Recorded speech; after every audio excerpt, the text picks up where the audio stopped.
মুসলিম বিন আকিলের হাতে চিঠি ধরিয়ে দিলেন, যাও মুসলিম বিন আকিল, আমি তোমাকে প্রতিনিধি করে পাঠাচ্ছি, তার জন্য একটা চিঠি দিয়ে দিলাম, এটা তুমি কুফার মানুষদেরকে বোঝাবে আমি ইমাম হুসাইনের পক্ষ থেকে এসেছি, তোমরা যারা ইমাম হুসাইনকে ভালোবাসো আমার হাতে বায়াত গ্রহণ করে নাও। ও আমার আব্বা জানেরা, এই চিঠিটা যখন তাদের পড়ে শুনিয়ে দিল, বাবাজি আমার মুক্তারা সাকাফি, তিনি ছিলেন কুফার বড় মসজিদের মাতোয়াল্লি, সেখানে যখন গিয়ে উঠেছেন মুক্তাস সাহাবীর দলিলে যখন গিয়ে উঠলেন, মুক্তাস সাহাবীর নামি দামি ব্যক্তিত্ব, তিনি ঘোষণা দিলেন ইমাম হুসাইনের ভাই চলে এসেছে, তোমরা বায়াত হয়ে নাও। হাদিস বাবাজি আমার কিতাবের মধ্যে পাওয়া যায়, প্রথম দিনে একজন দুজন নয়, প্রথম দিনেই 30,000 মানুষ মুসলিম বিল আকিলের হাতে বায়াত গ্রহণ করলেন। তারপরের দিন ওইভাবে গ্রহণ করলেন, শত শত হাজার হাজার মানুষ যখন বায়াত গ্রহণ করছেন, 3 দিন পরে ওই কুফার বড় মসজিদে বসে বসে মুসলিম বিল আকিল চিঠি লিখেছেন ভাইকে, কার জন্য? ইমাম হুসাইনের জন্য। ও ভাই ইমাম হুসাইন, আপনি আর দেরি করবেন না, করবেন না, করবেন না, করবেন না। কেন না? তারা আপনাকে ভালোবাসে, আপনার নানাকে ভালোবাসে, তারা আমার হাতে আজ পর্যন্ত 60,000 মানুষ বায়াত হয়ে গেছে, আপনি চলে আসুন। এইভাবে যখন চিঠি লিখে দিয়ে গেছেন, চিঠি ছেড়ে দিয়েছেন, ও আমার আব্বা জানেরা, তখন তো এইভাবে অ্যান্ড্রয়েড ফোন ছিল না যে ফোন করলে সঙ্গে সঙ্গে খবর পৌঁছে যাবে, এমন ব্যাপার ছিল না, ছিল না, ছিল না। ও আমার আব্বা জানেরা, ওই কুফার গভর্নর তখন ছিল কে? নু'মান ইবনে বাশির, আমার নবীর সাহাবী, সম্মানীয় সাহাবী নু'মান ইবনে বাশির ছিল খুবই নম্র, খুবই নরম মেজাজের। বাবাজি আমার নু'মান ইবনে বাশিরকে যখন এই খবরটা পৌঁছে গেল কোথায়? এজিদের কানে, যে নু'মান ইবনে বাশির কুফার গভর্নর, নু'মান ইবনে বাশির থাকা সত্ত্বেও তারা এজিদের বায়াতটা হচ্ছে না, ইমাম হুসাইনের বায়াত গ্রহণ করছে। তখন কি করলেন? বসরার যিনি গভর্নর ছিল তার নাম কি? তার নাম হলো যার সন্তান আব্দুল্লাহ ইবনে বাবা উবাইদুল্লাহ ইবনে জিয়াদ। বাবাজি আমার উবাইদুল্লাহ ইবনে জিয়াদ ছিল যার সন্তান। যার সন্তান বোঝেন তো? যার সন্তান বোঝেন না? তাহলে আমি খুলে বলছি না। এই উবাইদুল্লাহ ইবনে জিয়াদ, এই উবাইদুল্লাহ নামটা এই জন্য ধরতে ঘৃণা লাগে, এই জন্য ইবনে জিয়াদ বলা হয়। এই ইবনে জিয়াদ কার সন্তান জানেন? মারজানের সন্তান। মারজান, তার মা ছিল খ্রিস্টানের মেয়ে। আর ওই আবু সুফিয়ান তিনি শেষ সময়ে আমার নবীর হাতে হাত দিয়ে কলেমা পড়েছিল। সারা জীবন কিন্তু আমার নবীর দুশমন ছিল। ওই এজিদের যে উদ্ধপুরুষ এজিদ ইবনে মাবিয়া ইবনে আবু সুফিয়ান, তাহলে এজিদের দাদা কে হলো? আবু সুফিয়ান। আবু সুফিয়ান আমার নবী 6ষ্ঠ হিজরিতে ওই মক্কাতে যখন ঢুকতে যাচ্ছিল, ওই হুদাইবিয়া সন্ধি হয়েছিল, ওই আবু সুফিয়ান আটকে দিয়েছিল যে না, মুহাম্মদকে আমি এবছর মক্কাতে আসতে দেব না। এই ভূমিকা ছিল আবু সুফিয়ানের। আর আবু সুফিয়ানের স্ত্রীকে জানেন? হিন্দা। কি বললাম? হিন্দা, যিনি আমার নবীর চাচা সাইয়্যিদুশ শুহাদা আমিরে হামজার কাঁচা কলিজা চিবিয়ে খেয়েছিল। আর ফুসফুস দিলগুলো কি বুঝেছিল? হার বানিয়েছিল, হার। তাহলে তার বংশ পরিচয় আর ইমাম হোসেন হুজুরের বংশ পরিচয় দুটো এক হবে? তাহলে ইমাম হোসেনের সঙ্গে আর আপনি ইজিদের মিল করবেন? এটা কোশ্চিন কাল হতে পারে না। অনেকে আবার বক্তৃতা দিতে গিয়ে বলে যে হ্যাঁ, ইজিদের ভুল ছিল না, ইজিদ এর জন্য ইমাম হোসেনের হত্যার জন্য দায়ী নয়। জোরে বলুন নাউযু বিল্লাহি মিন যালিক। ইজিদ নাকি দায়ী নয়। সহিহ সনদের মধ্যে এসেছে, তারিখে দামেস্ক বলে একটা তারিখ লিখেছেন, তারিখ ইসলাম লিখেছেন আল্লামা ইবনে কাসির আদ-দামেস্কি হুজুর, যার বাড়ি দামেস্কে বাড়ি। তিনি অত বড় মুস্তাহিদ, তিনি কি লিখছেন? তিনি তার কিতাবের মধ্যে লিখেছেন কাতাবা ইয়াজিদ ইলা ইবনে জিয়াদ ফালাকিয়াহু ফাকতুল। তিনি পরিষ্কার লিখছেন। কে লিখছেন? ইয়াজিদ লিখছেন। কাকে? উবাইদুল্লাহ ইবনে জিয়াদকে লিখছেন। হে উবাইদুল্লাহ ইবনে জিয়াদ, তুমি যেখানেই ইমাম হুসাইনকে পাবে সেখানেই তুমি কতল করো। সেখানে তুমি কতল করো। চিঠির মাধ্যমে লিখে দিয়েছেন। প্রধানমন্ত্রী না অর্ডার দিলে মুখ্যমন্ত্রীর ক্ষমতা আছে কাজ করার? প্রধানমন্ত্রী অর্ডার দিয়ে দিয়েছে। আর সেই ইয়াজিদকে বলছে আমিরুল মুমিনিন। ইয়াজিদ দায়ী নয়। আস্তাগফিরুল্লাহল আযীম, আস্তাগফিরুল্লাহল আযীম। কোন মুখে এরা বলে? বাবাজি আমার, আব্বা জানেন না, নু'মান ইবনে বাসিরকে ওখান থেকে তাড়িয়ে দেয়া হলো। নু'মান ইবনে বাসির হলো আমার নবী সাহাবী।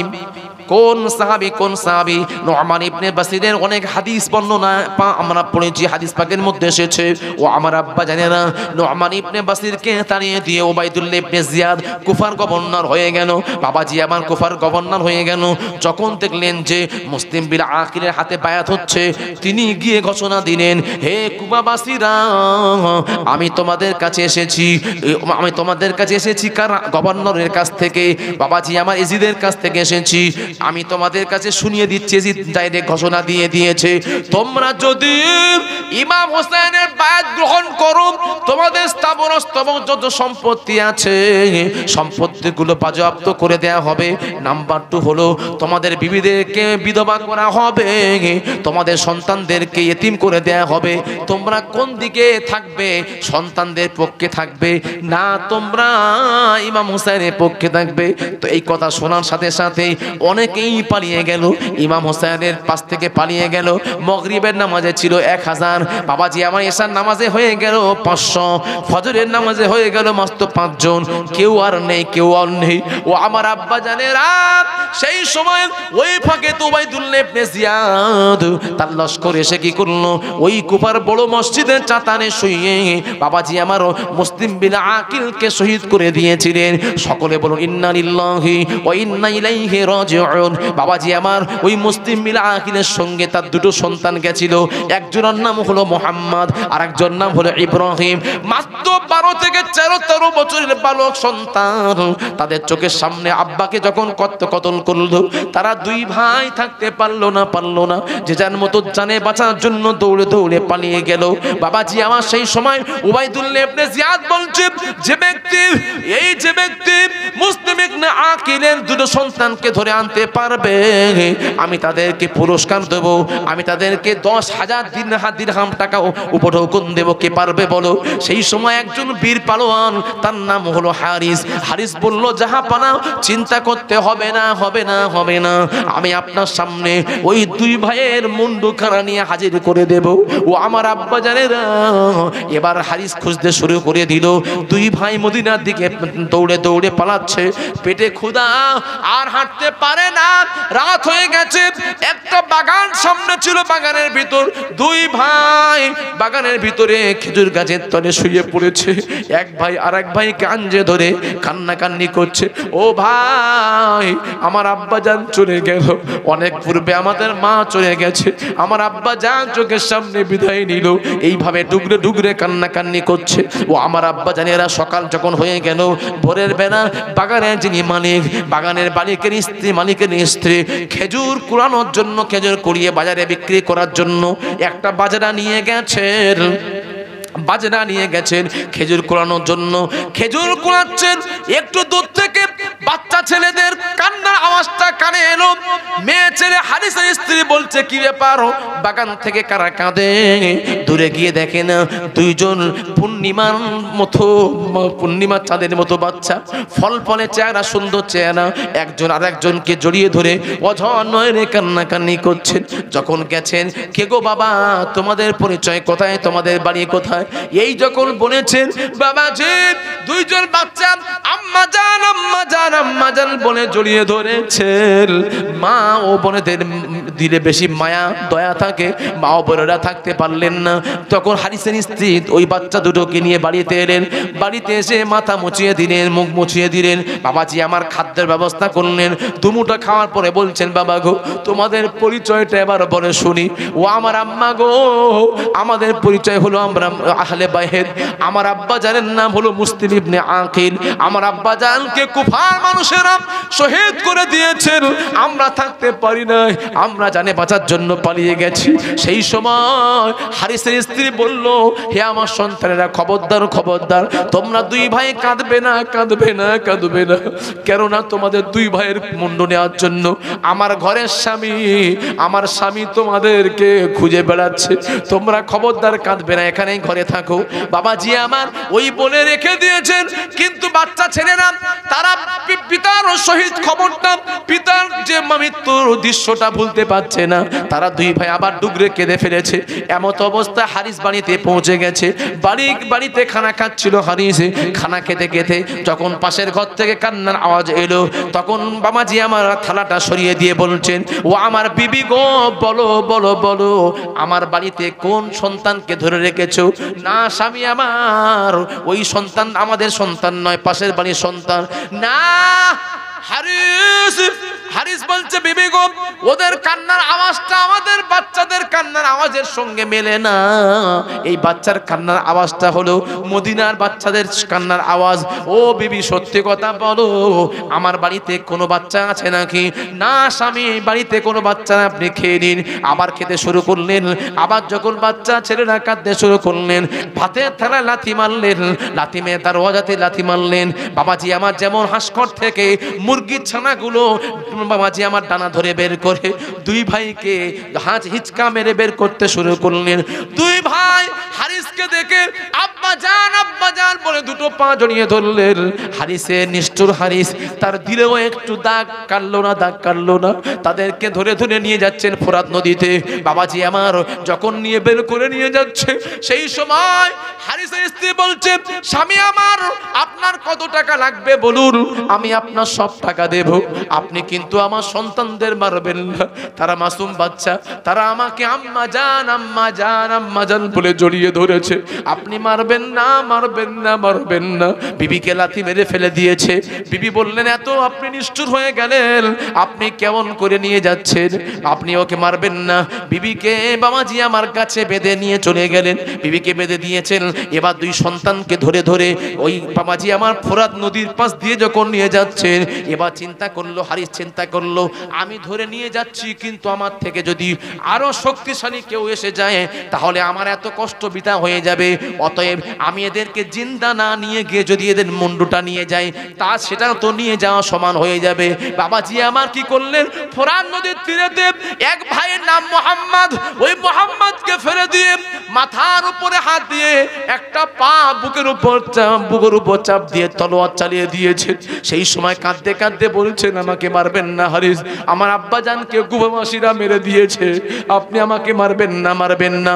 কোনো কর্ণপাত না করে নিষ্ঠুর পাষাণ হৃদয় হারিস ওই বাচ্চাকে শহীদ করে দিলেন। শহীদ করে দিয়ে দেহ থেকে মুন্ডুটা আলাদা হয়ে গেল, ধরটা নিয়ে ফোরাত নদীতে ফেলে দিলেন। ও আমার আব্বা জানেরা, আর এক ভাই ইব্রাহিম ছোট ভাই থাকতে না পেরে বলছেন, আব্বা জান, আপনি আমাদের আব্বা জান, আপনি আমাদের মারবেন না, মারবেন না। দুটো পা জড়িয়ে ধরে আছে, ছাড়বেন না, ছাড়বে না। জোর করে লাথি মেরে শুইয়ে দিয়ে আবার যখন তলোয়ার চাপাচ্ছে, সেই সময় কাঁদতে কাঁদতে বলেছিল মদিনার মানুষেরা, হে মদিনার উড়ন্ত বাতাসেরা, হে মদিনার পাখিরা, আমার নবীর আওলাদ ইমাম হোসেন যেন না আসে। ইমাম হোসেন যদি চলে আসে, ইমাম হোসেনের সঙ্গে খারাপ ব্যবহার করবে। আমার আব্বা জান শহীদ হয়ে গেছে, আমরাও শহীদ হয়ে যাচ্ছি। মদিনার পাখিরা ইমাম হোসেনকে আসতে নিষেধ করে দাও, নিষেধ করে দাও। কাঁদতে কাঁদতে বাবাজি আমার শহীদ হয়ে গেছিলেন। আবার কি করে জোর করে তলোয়ারটা চালিয়ে দিয়েছে, মুন্ডুটা আলাদা হয়ে গেছে, ধরটা নদীতে ফেলে দিল। দুইজনের মুন্ডুটা এইভাবে করে আঁচলে বেঁধে নিয়েছেন, এইদিকে একটা ওদিকে একটা বেঁধে নিয়ে এইভাবে করে হারিস কি করলেন, কাঁধে ফেললেন। কাঁধে ফেলে বাবাজি আমার গাম্ভীর্যতার সঙ্গে, বাবাজি আমার দাম্ভিকতার সঙ্গে চলে যাচ্ছেন। পিছন থেকে ওই সন্তানেরা কান্নার আওয়াজ শুনতে পেল, হারিস, আপনি আমাদের আব্বা জান, আব্বা জান, আব্বা জান, আব্বা জান, আপনি আমাদের মারবেন না, মারবেন না। হারিস চিন্তা করলো, তাদের মুন্ডু তো আমার কাছে, তারা আবার কাঁদে কি করে? পিছনে তাকিয়ে দেখলো তারা দুই ভাই, এক ভাই আরেক ভাইকে আঞ্জে ধরে জড়িয়ে ধরে বলছে আমাকে মেরো না মেরো না। চিন্তা করলো তাদের মাথা তো আমার কাছে, তারা কাঁদলো কেমন করে, তারা কেমন করে পিছন থেকে কান্নাকান্নি করছে। আল্লাহ রাব্বুল আলামিন জানিয়ে দিলেন, আল্লাহর কোরআনে ফয়সালা করে দিলেন, ওয়ালা তাহসাবান্নাল্লাযীনা কুতিলু ফি সাবিলিল্লাহি আমওয়াতান বাল আহইয়াউ ইনদা রাব্বিহিম ইয়ারযাকুন। আল্লাহ রাব্বুল আলামিন জানিয়ে দিলেন, খবরদার খবরদার তোমরা আল্লাহ রাস্তায়, আমার রাস্তায় যারা কুরবানি হয়ে যায়, আমার রাস্তায় যারা মুন্ডু দিয়ে যায়, খবরদার ওয়ালা তাহসাবান্নাল্লাযীনা কুতিলু, তোমরা তাদেরকে মৃত বলতে যেও না যেও না যেও না যেও না। বাল আহইয়া, বরং তারা জীবিত। কেমন জীবিত? ইনদা রাব্বিহিম ইয়ারযাকুন, আমি আল্লাহ আমার কাছ থেকে তাদের, আমার খাজানা থেকে তাদের খাদ্যের ব্যবস্থা করে দিই। জোরে জোরে বল সুবহানাল্লাহ। বুঝতে পারলেন? যারা আল্লাহ রাস্তায় জীবন দিয়ে দেয় তারা মৃত নয়, তারা কি? জীবিত। আল্লাহর তাদের জন্য রিজিকের ব্যবস্থা রেখে দিয়েছেন। তার চাক্ষুষ প্রমাণ পেয়ে গেল কে? ওই হাদিস নামক নিষ্ঠুর বাবাজি আমার ইমাম হোসেন হুজুর যখন কাছাকাছি চলে এলেন, খবর পেয়ে গেলে মুসলিমিন আকিলকে হত্যা করা হয়েছে। বাবাজি আমার তখন তিনি ভাবলেন যে কি করব ভাবলেন, কিন্তু মুসলিম বিন আকিলের ভাই ছিলেন জাফর বলছেন, না না ইমাম হোসেন, আপনি আর ফিরে যাবেন না, আমার ভাইকে যারা হত্যা করেছে তাদের সঙ্গে আমরা যুদ্ধ করব।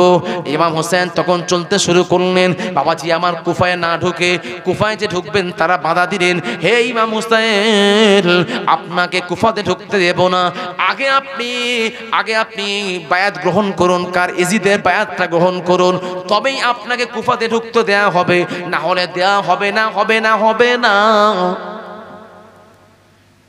এখান থেকে আপনাকে নিউ টাউনে যাওয়া যায় রাস্তা, আবার এই ভিতর থেকেও রাস্তা আছে, যাওয়া যায় না। যখন এই রাস্তাটা বন্ধ করে দিল তারা, তখন ইমাম হুসেন তার সৈন্যদেরকে নিয়ে, মানে আহলে বায়াত সহ মোট ছিল কত? 150 জন।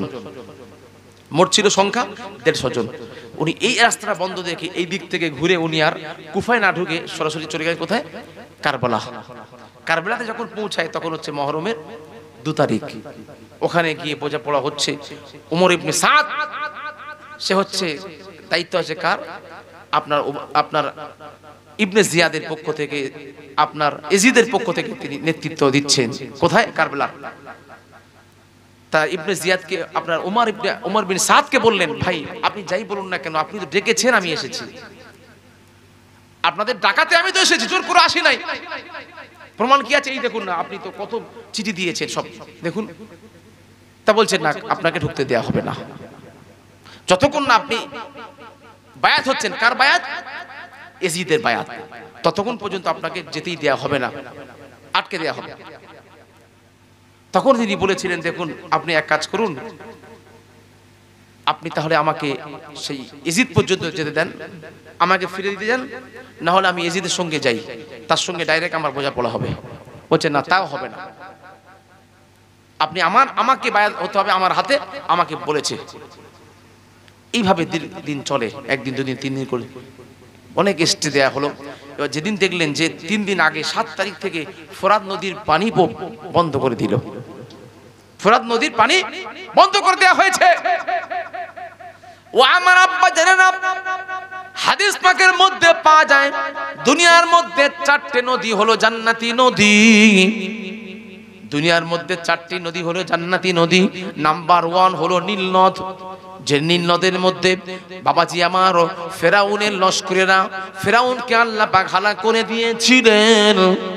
ওই নীল নদের সম্পর্ক সরাসরি জান্নাত থেকে। নাম্বার 2 হলো ফোরাত নদী। ফোরাত নদীটা এসেছে অন্য কোথাও নয়, ফোরাত নদীর পানিটা এসেছে সরাসরি আল্লাহ জান্নাত থেকে। জোরে জোরে বল সুবহানাল্লাহ। ও আমার আব্বা জানেরা, সেই নবীর বংশধরকে নবীর বংশধরকে ফোরাত নদীর পানি পান করতে দেয়া হলো না সৈন্যদের দিয়ে আবদ্ধ করে দিলেন। 3 দিন না খেয়ে আছেন বাবাজি আমার, পানি না খেলে থাকা যায় না। 3 দিন না খেয়ে আছেন, পানিও খায় না বাবাজি আমার। 9 মুহররম এবার যখন ইমাম হোসেন বুঝে নিলেন তারা এজিদের সৈন্যরা আমার মুন্ড চায়, তারা আমার মুন্ড ছাড়া তাদের কিছু চায় না, বাবাজি আমার কি করলেন, রাতের অন্ধকারে মশাল নিভিয়ে দিলেন। নিভিয়ে দিয়ে আহলে বায়াতকে বলছেন, হে আমার ভাইয়েরা, হে আমার সন্তানেরা, আমি তোমাদেরকে হাতে জোরে বলছি, হাতে ধরে বলি, তোমরা প্রত্যেকে চলে যাও, রাতের অন্ধকারে চলে যাও, কেউ তোমাদের দেখতে পাবে না।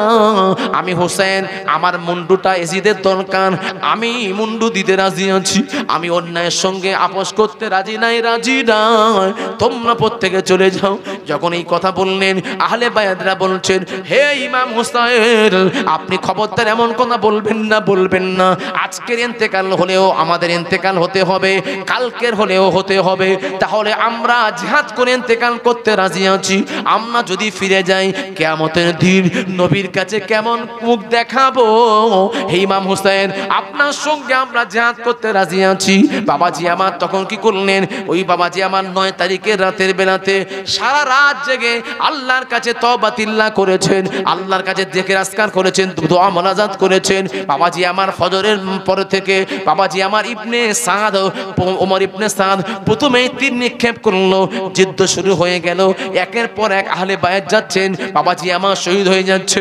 ও আমার আব্বা জানেরা, আলী আকবর ইমাম হোসেনের বড় সাহেবজাদা, বাবাজি আমার মাত্র 18 থেকে 19 বছর বয়স। বাবাজি আমার তিনি গেছেন আব্বাজানকে আব্বাজানের অনুমতি নিয়ে গেলেন, ও আমার পিতা, আপনি আমাকে অনুমতি দিন, আমি যুদ্ধের ময়দানে যাচ্ছি।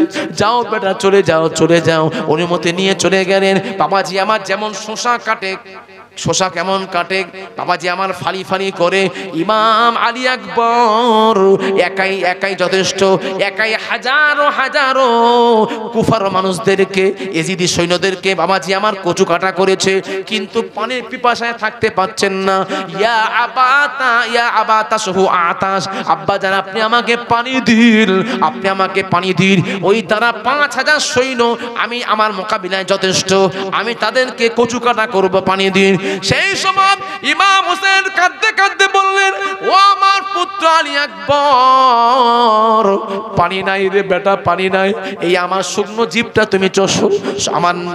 তুমি চুষে পানিটা একটু নিয়ে নাও। বাবাজি আমার কি করলেন, ইমাম হোসেন শুকনো জিভটা বের করে দিলেন। সেই জিভে আব্বা জিভের সঙ্গে জিভ লাগিয়ে দিয়ে কিছু হলো না, সামান্য একটু পিপাসা মিলল। বাবাজি আমার আবার চলে গেলেন, আবার কচু কাটা করে দিয়ে চলে এলেন।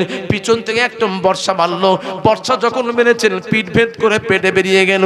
বাবাজি আমার আব্বা জান বলে চলে এলেন। ইমাম হোসেনকে বললেন, আব্বা জান আপনি একবার বর্ষাটা বের করে নেন, আমি আবারও যেতে চাই ময়দানে। বাবাজি আমার বর্ষা বের করতে ইমাম হোসেন হুজুরের বড় সন্তান আলী আকবর আল্লাহর দরবারে হাজিরা দিয়েছেন। সকলে বলো ইন্না লিল্লাহি ওয়া ইন্না ইলাইহি রাজিউন। ইন্তেকাল হয়ে গেছে। এবার ইমাম হাসানের সন্তান কাসেম তিনিও বলছেন যে চাচা যান, আপনি আমাকে অনুমতি দিন, আমি যেতে রাজি আছি। চলে গেলেন। তিনিও হাজারকে, তারা তো সংখ্যায় কম নয়, কত মারবে? 6000 7000, এরা মাত্র 72 জন, কত মারবে? তাদেরকে কচি কাটা করলেন। অবশেষে পানি তো মেন জিনিস, তাই না? মানুষের কি জীবনের অপর নাম কি? পানি। পানির অপর নাম হচ্ছে জীবন। পানি না খেয়ে মানুষ, খাদ্য না খেয়ে থাকতে পারে, কিন্তু পানি না খেয়ে থাকা যায় না। 3 দিন পান করেনি। বাবাজি আমার জয়নব কুলসুমের বাবাজি আমার ইমাম হুসাইনের স্ত্রীর স্তনে দুধ নাই, দুধ শুকিয়ে গেছে। বাচ্চা আলী আসগার 6 মাসের শিশু, আলী আসগার জিভ বের করছেন, আলী আসগারের নড়ার ক্ষমতা নাই বাচ্চা ছেলে। সেই সময় স্ত্রী বললেন, ও আমার স্বামী গো, আপনি আমার সন্তানের পানি ভিক্ষা করুন। বলে, না আওলাদে রাসূল কোনোদিন ভিক্ষা চায় না, পানির জন্য আমি কোনোদিন চাইতে পারবো না। ও বিবি, আমাকে রিকোয়েস্ট করো না। বাবাজি আমার বিবি বলছে, ও আমার স্বামী গো, শত্রু আপনার সঙ্গে, শত্রু আমাদের সঙ্গে, মাসুম বাচ্চার সঙ্গে শত্রুতা নাই। শত্রু তো মাসুম বাচ্চার সঙ্গে নয়। আপনি পানির জন্য এ করুন। ইমাম হোসেন হুজুর স্ত্রীর কাকুতি মিনতির জন্য বাচ্চাকে এইভাবে উঁচু করে ধরেছিলেন। হে ইয়াজিদের সৈন্যরা, শোনো, আমাকে পানি দিতে হবে না, তোমরা পানি আমাকে দেবে আশা করি না। আমার মাসুম বাচ্চা দুধের পোনা, পানির জন্য জিভ বেরিয়ে গেছে। অন্তত একটা কোন ফোরাত নদীর একটা ধার ছেড়ে দাও, আমি নিজে গিয়ে পানি পান করিয়ে নিয়ে আসবো। বাবাজি আমার এই কথা যখন বলেছেন, তারা কি করলেন? ওই বাচ্চার দিকে তীর নিক্ষেপ করলেন। আলী আসগারকে উঁচু করে ধরা হয়েছিল, এমন তীর নিক্ষেপ করলো, এই পেট ভেদ করে পিঠ দিকে বের হয়ে গেল, কলিজা তীরের সঙ্গে বেরিয়ে গেছে, বল বল করে রক্ত বেরোচ্ছে, রক্ত মাখা শরীর নিয়ে বিবির কাছে এসে বলছেন, ও আমার বিবি গো, বিবি গো, আপনার সন্তান আর কোনোদিন পানির জন্য জিভ বের করবে না, আল্লাহর হাউজে কাউসারের পানি পান করে নিয়েছে। জোরে জোরে বলুন না সুবহানাল্লাহ, আরো জোরে। ও আমার আব্বা জানেরা, কত নিষ্ঠুর দেখুন। তারা কিন্তু বেধর্মী নয়, তারা অন্য কোনো জাতি নয়, হিন্দু নয়, জৈন নয়, খ্রিস্টান নয়, তারা ছিল আমাদের মতো দাড়ি টুপিওয়ালা পারনেওয়ালা মুসলমান। তারা কি? তারা মুসলমান। আওলাদ রাসূল নসুর নবীর বংশের সঙ্গে কি ব্যবহার! তাদের সংখ্যার 5000-এর মধ্যে শত শত ছিল আলেম ছিল, শত শত হাফেজে কোরআন ছিল। বাবাজি আমার মুফতি সাহেবরা ছিল, তাদের জানাজা হচ্ছে কারবালার মাঠে, আওলাদে রাসূলের জানাজা হচ্ছে না, জানাজা হচ্ছে না। ও আমার আব্বা জানেরা, একের পর এক যখন সারিবদ্ধভাবে শুয়ে আছেন, ইমাম হোসেন একা আছেন, জাইনুল আবেদিন তার সন্তান অসুস্থ, তিনি বলছেন, আব্বা জান আপনি যাবেন না, যাবেন না, আমাকে যেতে দেন, যেতে দেন না। বেটা তুমি যদি চলে যাও, আমার নানা জানের বংশের প্রদীপ জ্বালাবে কে? তুমি থাকো, তুমি থাকো। বাবাজি আমার বাচ্চাকে অনুরোধ করলেন, জাইনুল আবেদিন অসুস্থ ছিল, এবার চলে যাবেন ইমাম হুসাইন। বিবিদের কাছে মহিলা মহলে পারমিশন নিতে এসেছেন, ও আমার স্ত্রী আমাকে পারমিশন দাও, ও আমার বোন সাকিনা, ও আমার বোন সাকিনা, তুমি আমাকে পারমিশন দাও, পারমিশন দাও। বোন ভাইয়ের বুকে মাথা হ্যান্ড করে অঝর নয়নে কাঁদছেন, ভাই রে তুমি চলে যাচ্ছ, আর তো ফিরবে না, আমাদের কার হাওলায় রেখে যাচ্ছ?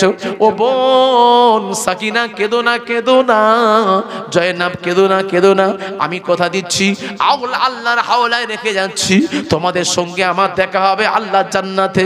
এই বলে যখন বিদায় নিচ্ছে, ইমাম হুসাইন বোন এবং স্ত্রীদেরকে 3টে ওসিয়াত করেছিল, ও বোন জয়নাব, জয়নাব গো, আমি তোমাকে ওসিয়াত করে যাই, আমি যখন ইন্তেকাল করব, আমার শাহাদাতের পরে ওই কুফার মানুষেরা আমার দেহটাকে রাখবে না, আমার দেহটাকে বামাজি আমার ক্ষত বিক্ষত করবে, দেহটাকে তারা মাটিতে মিশিয়ে দেবে, আমার দেহের কাছে আমার স্ত্রী সাকিনাকে যেতে দেবে না, দেবে না, দেবে না।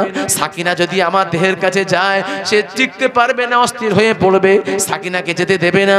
ও বোন, নাম্বার 2 হলো, আমার শাহাদাতের ব্যাপারে দুনিয়ার কোনো আদালতে বিচার দেবে না, দেবে না, দেবে না।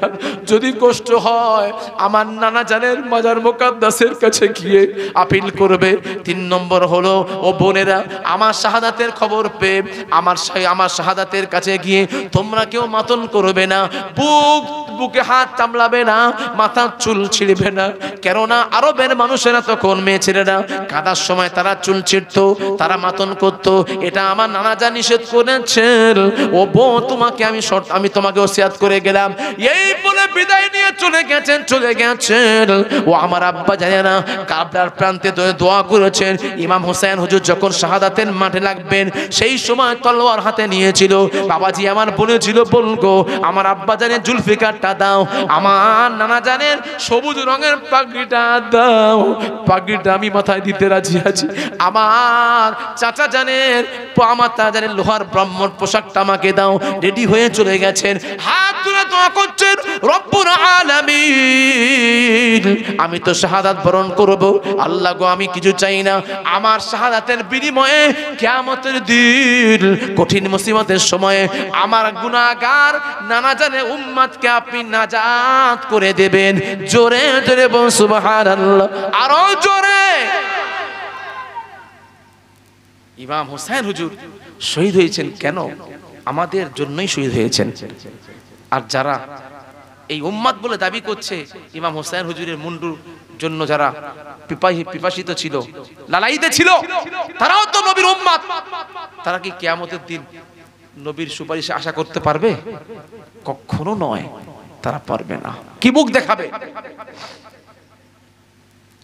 বাবাজি আমার ইয়াজিদের সৈন্য সিমার বিন জিলজাওসার সে কি করলেন? প্রথমে বাবাজি আমার সিনান নামে একজন ব্যক্তি যে আঘাত করেছিল ইমাম হোসেনের উপরে, তীর নিক্ষেপ করেছিল। ইমাম হোসেনের শরীরটা ঝাঁঝরা হয়ে গেছিল। একটা দুটো তিনটে চারটে তীর নয়, তীর নিক্ষেপ হয়েছিল 33টা। বাবাজি আমার বর্ষা নিক্ষেপ হয়েছিল, শরীরটা ঝাঁঝরা হয়ে গেছিল।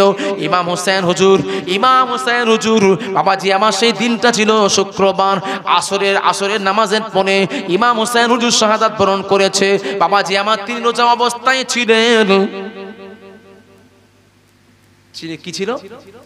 রোজা অবস্থাতে ছিলেন।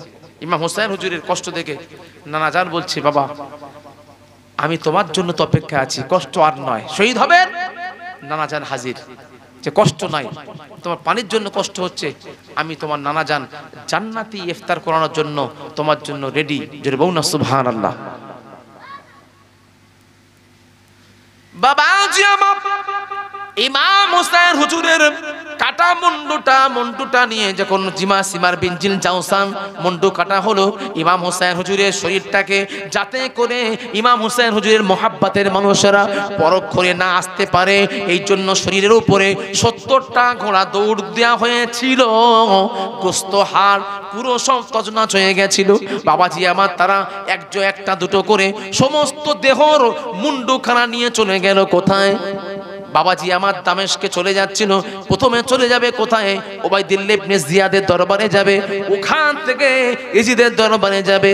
বাবাজি আমার ওই 72 জন মুন্ডুর নেয়ার দায়িত্ব যে যাচ্ছিল, যে কমান্ডার হয়েছিলেন, যার দায়িত্ব নিয়ে যাওয়া হচ্ছিল, তার নাম অন্য কেউ নয়, তার নাম হলো তার নাম ছিল ইয়াজিদ আস-সাইফি, তার নাম ছিল ইয়াজিদ আস-সাইফি। বাবাজি আমার সে কি করলেন? তার দায়িত্ব নিয়ে যাচ্ছিল। এবার বাবাজি আমার ওই কারবালা থেকে কুফার রাজদরবার পর্যন্ত যেতে রাস্তা হলো 600 কিলোমিটার। কত কিলোমিটার? 600। তা 600 কিলোমিটার মানে কম নাকি? কত রাস্তা! সে 600 কিলোমিটার হেঁটে হেঁটে যেতে হবে। এবার যাওয়ার মাঝখানে 4 জায়গায় 5 জায়গায় তাবু গাড়লেন। এবার যখন ইয়াজিদ বিন সাইফি যখন দায়িত্ব করে নিয়ে যাচ্ছে, তিনি কি করছেন? মনে করছেন যে আমার বাড়ির পাশ থেকে তো আমি যাব, আমি একটা রাতে আমার বাড়িতে আমি থাকি। পাশে একটু দূরে সমস্ত কাফেলা যারা সঙ্গী ছিল তাদেরকে বলে, তোমরা এখানে তাবু গাড়ো, আমি ইমাম হোসেন হুজুরের মুন্ডুটা নিয়ে আমার বাড়িতে যাব। সে কেন? যে আমার স্ত্রীকে আমি আনন্দের কথা শোনাবো। বাবাজি আমার ইয়াজিদ আস-সাইফি ইমাম হোসেন হুজুরের কাটা মুন্ডুখানা নিয়ে গেলেন কোথায়? নিজের বাড়িতে নিয়ে গিয়ে বললেন, হে আমার বিবি গো, আমি একটা আনন্দের খবর নিয়ে এসেছি। আমি মুন্ডু নিয়ে এসেছি। কার মুন্ডু? না আহলে বায়াতের মুন্ডু, ইমাম হোসেনের মুন্ডু নিয়ে এসেছি। সেই সময় স্ত্রী এত রাগান্বিত হয়ে গেলেন। স্ত্রী বললেন, যা রাজুলুন ইলাল বাইতি ফিজ যাহাবি ওয়াল ফিদ্দা। যখন পুরুষ মানুষ বিদেশ থেকে আসে, স্ত্রীর জন্য সোনা রূপা আনে, গহনা আনে, আর আপনি আনতেন কি? আনতা জিতা বিরাসিল হুসাইন, আপনি ইমাম হোসেনের মাথা এনেছেন। ওয়াল্লাহি, আমি আল্লাহর কসম করে বলছি, লা ইয়াজমাআনি আবাদা, আমি আপনার বিছানাতে একত্রিত হব না, আমি আপনার বিছানা থেকে সরে গেলাম। বাবাজি আমার স্ত্রী রাগান্বিত হয়ে গিয়ে বিছানা আলাদা করে নিলেন। বাবাজি আমার তখন কি করলেন? বাবাজি আমার ইয়াজিদ আস-সাইফির মুখে আগুন লেগে গেল। চিন্তা করলো, সারা দিনটা রাত চলে গেল, কিছু হলো না। সারা রাত মনে দুঃখে কেটে গেল। স্ত্রী বলছে, না স্বামী, তোমার কাছে ইমাম হুসাইনের মুন্ডুটার দাম না থাকতে পারে, আমি তোমার স্ত্রী হয়ে বলছি আমার কাছে ইমাম হুসাইনের মূল্যটা জানের চাইতে বেশি। জোরে জোরে বল সুবহানাল্লাহ। কি মোহাব্বত। ওই মুন্ডুটা নিয়ে যেতে যেতে একটা খ্রিস্টান পাদ্রী, 300 বছরের পুরনো গির্জা, মানে খ্রিস্টানদের উপাসনালয়, আমাদের যেমন মসজিদ, তাদের ধর্মীয় স্থান হচ্ছে কি গির্জা। সেখানে একজন বয়স্ক বৃদ্ধ একজন যাজক আছে, সেই পাদ্রীর কাছে খবর এলো যে ওই এই কাফেলা যাচ্ছে, এরা ওই ইমাম হুসাইন এবং আহলে বায়াতে 72 জনার মুন্ডুখানা নিয়ে যাচ্ছে। এবার পাদ্রী বললেন যে ভাই তোমাদের কার কাছে ইমাম হুসাইন হুজুরের মুন্ডু আছে? বলছে ওই তো ইজিদ আস-সাইফির কাছে আছে। বলছে আমাকে এক রাতের জন্য দেবে? বলে তাহলে তো শুধু দেওয়া যাবে না, যা টাকা চাইবে দেবো। তাহলে 80 দিরহাম দিতে হবে। মানে ঠিক আছে, এক রাতের জন্য আপনারা 80 দিরহাম টাকা নেন। ওই টাকা নিয়েছেন, টাকা নিয়ে আর মানে সকলে মিলে তো বর্ণনা করবে, ভাগ করবে, করে নিয়ে আর নিয়ে রেখেছে, বলে পরে করব। এবার কি করলেন, মুন্ডুটা দিয়ে দিয়েছেন গির্জার ভিতরে। ইমাম হুসাইন হুজুরের মুন্ডুটা নিয়ে ভালো করে গোসল করালেন, আতর মাখালেন, মাখিয়ে সারা রাত ইমাম হুসাইন হুজুরের মুন্ডুটার দিকে তাকিয়ে অঝর নয়নে পানি ফেলছেন। বাবাজি আমার তারিকা দামেস্কের মধ্যে পাওয়া যায় ইমাম হুসাইন হুজুরের মুন্ডুটা সারা রাতের বেলাতে পাদ্রী তাকিয়েছিল, কি দেখলো? ওই অন্ধকার রাতের বেলাতে সারা রাত আকাশ থেকে ডাইরেক্ট লাইট এলো, আকাশ থেকে ডাইরেক্ট নূর আর নূর, জ্যোতি আর জ্যোতি এলো, আলো এসে সারা রাত ইমাম হুসাইনের মুন্ডুর ওসিলায় ওই বাবাজি আমার খ্রিস্টানের ওই যে গির্জাটা, পুরো ঘরটা আলো আর আলো হয়ে গেল। জোরে জোরে বল সুবহানাল্লাহ। যখন এইরকম আলো দেখলো, যখন এরকম নূর দেখলো, ওই খ্রিস্টান যাজক বাবাজি আমার পাদ্রী থাকতে পারলেন না, থাকতে না পেরে পাদ্রী সকালবেলা যখন মুন্ডুটা দিয়ে দিচ্ছেন, তিনি ইমাম হুসাইনের মাথায় হাত রেখে কলেমা পড়েছিলেন, লা ইলাহা ইল্লাল্লাহু মুহাম্মাদুর রাসূলুল্লাহ সাল্লাল্লাহু আলাইহি ওয়াসাল্লাম কলেমা পড়ে মুসলমান হয়ে গেছিলেন। জোরে জোরে বল সুবহানাল্লাহ। বাবাজি আমার, একটা খ্রিস্টান পাদ্রী, অন্য ধর্মের মানুষ, সে কাটা মুন্ডুর আশ্চর্যজনক ঘটনা দেখে সে মুসলমান হয়ে গেল, আর আমি আপনি মুসলমান হয়ে ইমাম হুসাইনের সঙ্গে বেয়াদবি করছি। তাহলে আমাদের অবস্থা কি হবে? চিন্তা করুন যে দাড়ি জুব্বা টুপি থাকলে মুসলমান বলা যায় না, ইমানদার বলা যায় না। ইমানদার তাকেই বলবেন যার মধ্যে আহলে বায়াত ইমাম হুসাইনের মহব্বত থাকবে, আমার নবীর মহব্বত থাকবে, নবী সাহাবা হুজুরদের মহব্বত থাকবে, সেই হচ্ছে সুন্নি, সেই হচ্ছে আহলে সুন্নাত ওয়াল জামাত, সেই হচ্ছে মুমিন। দরুদ শরীফ আল্লাহুম্মা সাল্লি আলা, কিছু বলবেন? আচ্ছা, রজব আলী সাবুই, আলিম মোল্লা, আচ্ছা ঠিক আছে। উনি ইন্তেকাল করেছেন, এসব ইন্তেকাল করেছেন। আচ্ছা আচ্ছা, আল্লাহ আল্লাহ। जिंदगी वो है जो यादें नबी में कटे, জীবন তো ওটাই যেটাই নবীর মহাব্বতে অতিবাহিত হয়ে যায়। ও আমার আব্বা জানেরা, আমি আপনাদের কাছে প্রশ্ন করতে চাই, আমাদের জীবনটা কেমন ভাবে কাটছে? দিনের আল্লাহর মহাব্বতে, রাসূলের মহাব্বতে, আহলে বায়াতের মহাব্বতে, না দুনিয়ার মহাব্বতে? কোনটা? আমাদের জীবন যে কাটছে কিসের মহাব্বতে? দুনিয়ার মহাব্বতে না নবীর আহলে বায়াতের মহাব্বতে? সব দুনিয়া। একতলা বাড়ি আছে, দুতলা বাড়ি কি করে হবে? সব দুনিয়ার চিন্তা করতে নিষেধ করা হয়নি। তার মানে এই নয় যে দিনটাকে বাদ দিয়ে দুনিয়া, এমনটা যদি হয় আল্লাহ নিষেধ করেছেন। আল্লাহ বলছে বাল তুসিরুনাল হায়াতাদ দুনিয়া ওয়াল আখিরাতু খায়রুন ওয়া আবকা। খবরদার, তোমরা দিনের উপরে দুনিয়াকে প্রাধান্য দিও না। তোমরা প্রাধান্য যদি দিতে হয় দিনকে দাও, কেননা দুনিয়া হচ্ছে অস্থায়ী, আর আখিরাতটা হচ্ছে চিরস্থায়ী, সেখানে সারা জীবন তোমার থাকতে হবে। সেই ঘরটা কি করে মজবুত করা যাবে সে চিন্তা করো। কবি বলছেন, আশিক রসূল বলছেন, জিন্দগি ও হ্যায় जो यादें नबी में कटे, मौत वो है जो मदीने में जाकर मिले, जिस पे मौला के इतना करम हो इसे, जिस पे मौला के इतना करम हो इसे, फिर किसी की इनायत नहीं चाहिए, बलगल उला बेकमाल ही, हसनत जमीओ खिसालिही। বাবাজি আমার, ইমাম হোসেন হুজুরের মুন্ডুখানা নিয়ে যেতে যেতে মুন্ডুখানা কথা বলেছিল। কাটা মুন্ডু কোনদিন কথা বলে? কথা বলুন, কথা বলে না। মানুষ মরে যাওয়ার পরে কথা বলে? বলে না। ইমাম হোসেন হুজুরের আল্লাহ পাক এমন মুজিজা দিয়েছিলেন, তিনি কাটা মুন্ডু কথা বলেছিল। যখন ওই বইয়ে মানে অলিতে গলিতে ঘোরাচ্ছে, নিয়ে যাচ্ছে, দেখো দেখো ইমাম আহলে বায়াতকে কিভাবে লাঞ্ছিত করেছি। আর তখন তারা মোল্লা তো মুসলমান, তারা ওই কোরআনে আয়াত পড়ছিল, সূরা কাহাফের ঘটনা পড়ছিল, ইন্না আসহাবাল কাফি ওয়ার রাকিমি কানা মিন আয়াতিনা আজাবা। এই আয়াত পর্যন্ত যখন গিয়েছে, ইমাম হোসেন হুজুর মুন্ডু খুলে গেছেন। তিনি চোখ খুলে, মুন্ডু খুলে, জবান খুলে বলছে, আজাবুকা আসহাবাল কাফি কতলা ও হামলা। যে ইমাম হোসেন হুজুর এমন একজন ব্যক্তিত্ব যে আসহাবুল কাফ তারা তো ঘুম পড়িয়ে দিয়েছিল আল্লাহ, ফের তা জাগিয়েছে। আর আমার ঘুম পড়ায়নি, আমি তো শহীদ হয়ে গেছে। তারপরেও আমি তোমাদের যে কথা বলছি এটা আসহাবে কাফের চাইতে আমার কাটামুন্ডু কথা বলাটা আশ্চর্যজনক। যেটা বলুন না সুবহানাল্লাহ।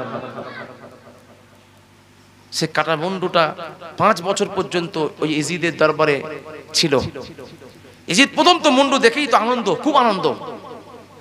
আর রাজনৈতিক প্ল্যাটফর্মটা এমন একটা প্ল্যাটফর্ম, সে মানুষ বুঝতে পারছেন তো রাজনীতি কেমন কি হয়, কখন যে গিরগিটির মতো রংটা পাল্টে দেয়, কখন এদিকে আছে আবার কখন ওদিকে আছে, বোঝা মুশকিল। তো ইজিদ যখন খুশি হয়েছেন, ইজিদের খুশি হওয়া দেখে ওই তার সাপোর্টার মানুষরা তারা রাগান্বিত হয়ে গেল যে আহলে বায়াতের কন্যা এনেছে, আপত্তি না করে সে খুশি হলো। তখন সে কিছুক্ষণ পরে মানে ছলনার সঙ্গে কাঁদতে শুরু করলো যে কেন ওবায়দুল্লাহ জিয়াদ এই করলো, আমি তো তাকে ধরে আনতে বলেছি, সে কেন মেনে আনলো। সে সঙ্গে সঙ্গে মানে এলাকার মানুষদের পরিস্থিতি বুঝে তার মোড়টা পুরো ঘুরে গেছে।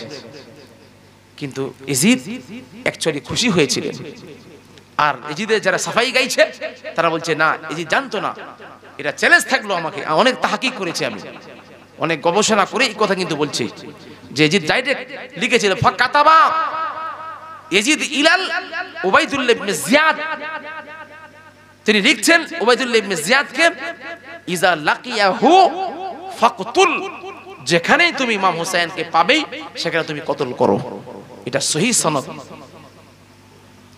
বাবাজি আমার, ইমাম হোসেন হুজুরের তাদের কিন্তু জানাজা হলো না, আহলে বায়াতের জানাজা হলো না, তাদের জানাজা হচ্ছে। এই কাটামুন্ডুটা 5 বছর পরে যেখানে ছিল, যখন 5 বছর পরে আবার সরকার চেঞ্জ হয়ে গেল, ইজিদ মারা গেল, মুক্তাস সাকাফি চলে এলো, সে খুঁজতে লাগলো যে ইমাম হোসেনের কাটামুন্ডুটা কোথায় আছে। অনেক খুঁজে খুঁজে খুঁজে খুঁজে রাজপ্রাসাদে একদম লুকায়িত সংরক্ষিত জায়গায় কাচের ঘরের ভিতরে রাখা আছে, একটা পাথরের উপরে যে রাখা আছে, ওই আজও পর্যন্ত ওই পাথরে কাঁচা রক্ত লেগে আছে, রক্তটা শুকায়নি। সেই 5 বছর পরে যখন ওখান থেকে মুন্ডুটা তুলছেন, মুক্তাস সাকাফি বের করছেন, মনে হচ্ছিল যখন সদ্য শিরচ্ছেদ করা হয়েছে, যখন এক্ষুনি কেটে আনলে যেমন টপ টপ টপ টপ রক্ত বেরে, 5 বছর পরেও ওই কাটা মুন্ডু থেকে টপ টপ করে রক্ত বেরিয়েছিল। যেটা বলুন না সুবহানাল্লাহ। সেই 5 বছর পরে ওই মুন্ডুটাকে আবার জানাজা করে দাফন হয়েছিল, দাফন করা হয়েছিল। 5 বছর পরে দাফন করা হয়েছিল। এই দাফনটা কোথায় করা হয়েছিল? জি না, ইরাকের জমিনে তো তার দেহ আছে। ইমাম হুসাইন হুজুরের দেহগুলোকে এক জায়গায় করে রাখা হয়েছে, আর তার মানে 72 জন তাদেরকেও রাখা হয়েছে এক জায়গায় করে। ওদের প্রত্যেকের দেহ আছে, কারণ মুন্ডু নাই। যাই হোক, রাত অনেক হয়ে যাচ্ছে, আপনাদের কষ্ট দেব না। হ্যাঁ, 12টারও অধিক হয়ে গেল। আল্লাহ রাব্বুল আলামিন কখনো যদি সুযোগ দেয় তখনই বলবো যে ইমাম হোসেন হুজুরের মুন্ডুটা জানাজা ইমামতি কে করিয়েছিলেন আর মুন্ডুটা কোথায় দাফন হয়েছিল। বাবাজি আমার, আমি একটা আপনাদের কাছে একটা কিতাব নিয়ে এসেছি ফুরফুরা দরবার শরীফ থেকে। ফুরফুরা একটা আমাকে হাল দাও। ফুরফুরা দরবার শরীফ থেকে একটা কিতাব নিয়ে এসেছি। জি কি বলছে বাবা? এই কিতাবটা ফুরফুরা দরবার শরীফের কিতাব। এই বর্তমানে যারা আমরা ফুরফুরা দাবি করি, অথচ আমাদের মধ্যে ফুরফুরার মাসলাক নাই। আমরা জানি না যে হুজুর কেবলার রায় কি আছে। অনেকে এজিদকে কি বলছে, কি বলছে বলুন না? কাফের বলছে, কাফের। আহলে সুন্নাত ওয়াল জামাতের আকীদা হলো এজিদ সম্বন্ধে যে তিনি লানাতুল্লাহ, তিনি তার উপরে যত অভিশপ্ত আছে, গালি আছে, সব দাও, কিন্তু কাফের বলতে যে ওরা। এটা আমাদের ফুরফুরার মাসলাকের আকীদা। অথচ ফুরফুরা লেবাসদারি অনেক মৌলবীরা দেখছি তার স্টেজে উঠে বলে দিচ্ছে, আরে তুমি বলো, তুমি তাহলে নিজের ব্যক্তিগত রায়কে বলতে পারো যে আমার দৃষ্টিকোণ থেকে আমি কাফের বলছি, আলাদা ব্যাপার। অনেক ইমামরা, ইমাম আহমদ বিন হাম্বল কাফের বলেছেন, কিন্তু আমাদের ইমামে আজম আবু হানিফা কাফের বলেন নাই। তাহলে আমরা যে ইমামের মতাদর্শের মানুষ, আমরা তাকে প্রাধান্য দেব। তাহলে তাজিয়া করা চলবে কি চলবে না, এর মধ্যে লেখা আছে। এখন ফুরফুরা সিলসিলা অনেক মানুষ আছে তারা আখিরি জোহর পড়ে না। কি আছে না, আখির জোহরই পড়ে না, কিন্তু পড়তে হবে। মুফতি আজম মেজাহুল বলে গেছে, বাবা আখির জোহর তোমরা কেউ মিস দেবে না। কেন পড়তে হবে লেখা আছে। জানাজা নামাজ হচ্ছে, এক শ্রেণী বলছে ভাই লাশ তোলো। জানাজা মানেই দোয়া, আর দোয়া করতে হবে না, এরকম বলে তো, চিল্লে বলে। কিন্তু না, জানাজা নামাজ দোয়া নয়, জানাজার পরে ইসা পড়তে হবে। আমরা বাপ মারা গেলে কবর জিয়ারত করতে যাই, যখন কবর জিয়ারত করতে যাই গিয়ে সালাম দিন, আসসালামু আলাইকুম ইয়া হালাল কুবুর বলি কি বলি না? বলে কবরস্থানের দিকে মুখ করে দোয়া করি, নাকি কবরটা পিছন করে কিবলামুখী হয়ে দোয়া করি?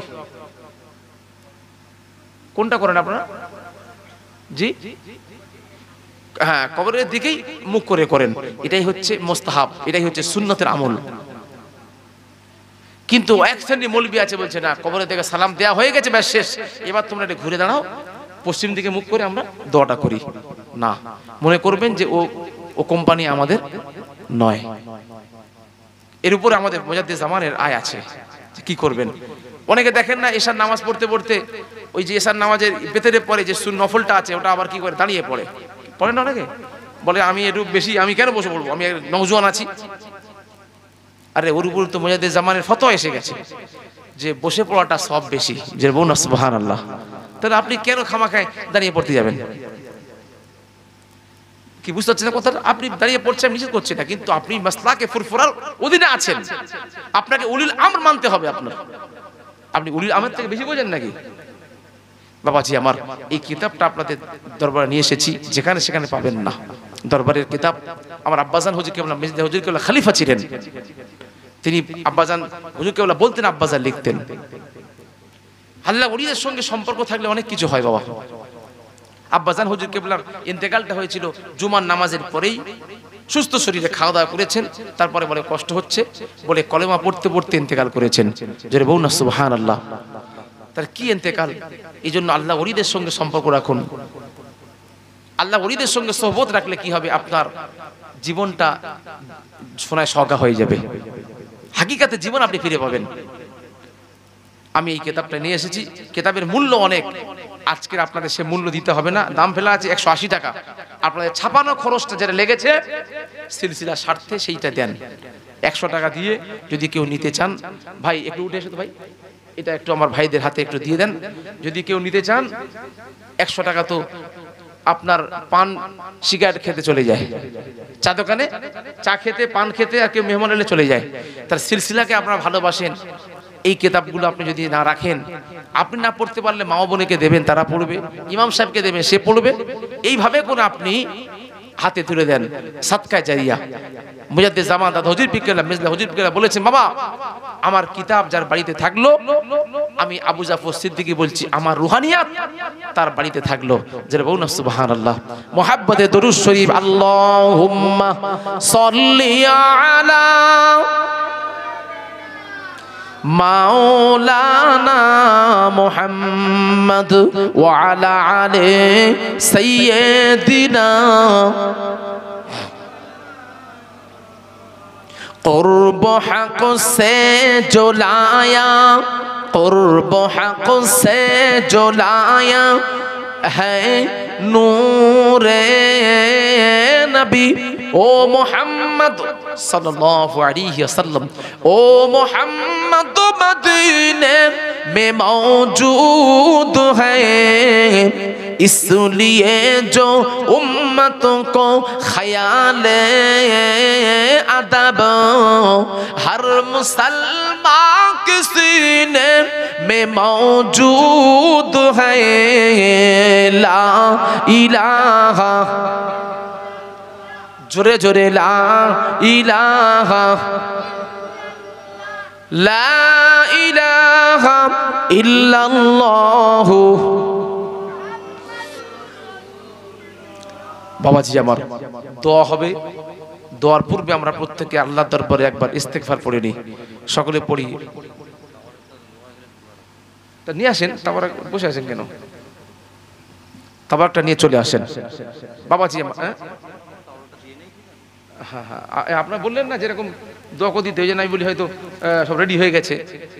বাবাজি আমার কিতাব তো ফিরে এলো কেন? কয়েকটা কিতাব আপনারা নিতে পারছেন না ফুরফুরার মহাব্বাতে? এই কিতাব সব জায়গায় পাবেন না, মাসলা মাসাইল বহুত কিতাব কিনেন, বাতিল ফিরকাদের কিতাবের